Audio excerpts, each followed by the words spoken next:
Okay, so we want to know what, somebody describe to me, matter of fact, can all of you guys describe to me, when we close our eyes, tell us, what does a good structured literacy program look like?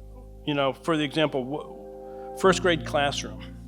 Talk to me about that. What sort of lessons, and what kind of activities do we see in these first grade or these kindergarten classrooms? So for those of you who don't know, structured literacy is a term that the International Dyslexia Association determined would be a generic term to encompass explicit instruction in the structure of language. And most of us in this room believe that most students benefit from direct instruction in how the English language works. In the film, you might have gleaned that English is a difficult language, and most of us here would agree that English is a hard language for lots of different reasons. Some children, a small percentage of them, will figure things out on their own, but it's a very small percentage. So structured literacy benefits, most of us on the panel, and probably most of us here in the room would say, almost every child would benefit from this kind of direct instruction in how English works, because left to their own devices, most children aren't going to figure that out. Like, English has 26 letters, there are 44 sounds, there are many different ways to spell those sounds, there's lots of different layers of language. It's complicated.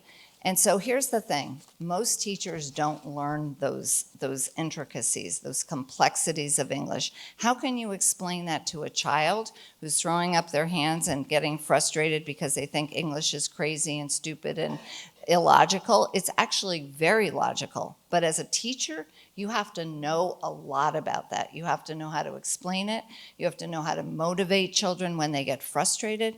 That's not something that you learn in 2 courses, as Laura suggested here. You need years of that. And not only do you need the theoretical knowledge, you need to know how to apply it. You need to have practicum experiences, and not just 1 or 2, but several, supervised by people who know what they're doing to give you good feedback, to let you know if you're on the right direction or going in the right direction or not.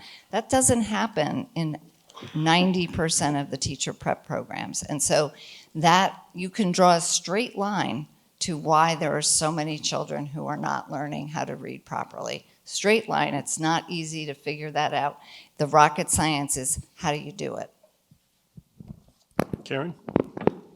Harvey, you were asking about like what would a first grade program kind of, what would it look like? So we would want to begin, obviously, making sure that the students know their ABCs, they know the principles, they know letter identification, sound association. Letter formation is really key there. We want to teach to the syllable types, and we want to start off very, very basically. We're going to teach regular words, how to tap. In Wilson, we talk about tapping out words, tapping out sounds. So it'd be learning the patterns. One of the things that I always say to kids when I get the opportunity to go into classes is, you can count by 5s, right? You can count by 10s. There's all these patterns in math. And I talk to them and I say, you know what, there's patterns in reading too.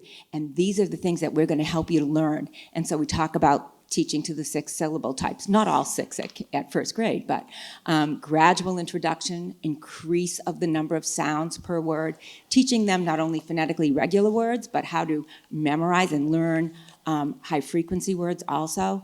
And Margie, when you were talking about like a supervised practicum and coaching and all that pieces that go on, those are just so key for teachers because once again, that feedback is just so important. I think we all learn, we can all benefit from feedback, and that's one of the things that I really love about a lot of the coaching that I'm able to do, because I can start off the year going in and demonstrating for teachers, but then over the course of the year, I'm watching them teach and them grasp more and more.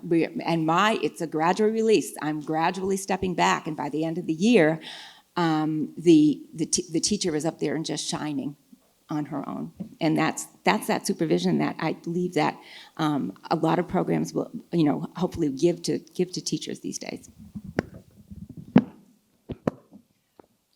One of the things that I've noticed in our practicums at Southern is our candidates really take they're developing that strong content knowledge. But one of the other things that I really admire, and it's something that we saw in the film, is that they make it fun. So the initial reading work fun, and you were mentioning the tapping. Well, we have activities called, see it, say it, stomp it. So, we show the children a picture of a tiger and they have to say tiger.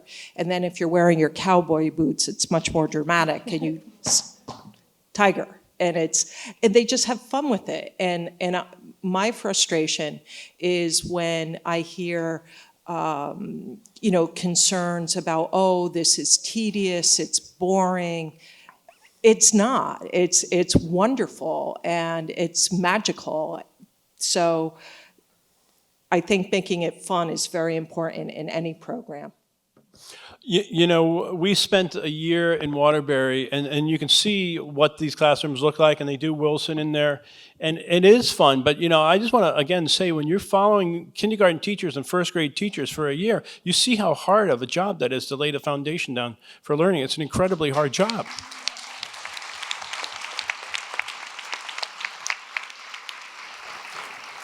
And, to make it fun every day when you have, a bunch of kids that are coughing up phlegm and stuff on you. And, then your voice sounds funny the next day. It's so cool. But so the bottom line is when you see, when they do Wilson and they have all of these, it's fun, it's bright, and it's colorful. It's like such a great place to go to and see that stuff. So that's why we when we started putting these things together, because I wanted to see what these rooms look like. And I wanted to see how this all happened. So what we have on Seedling.tv is these episodes that come out once a month, and then we're going to put them all together and kind of make the film that we were talking about earlier.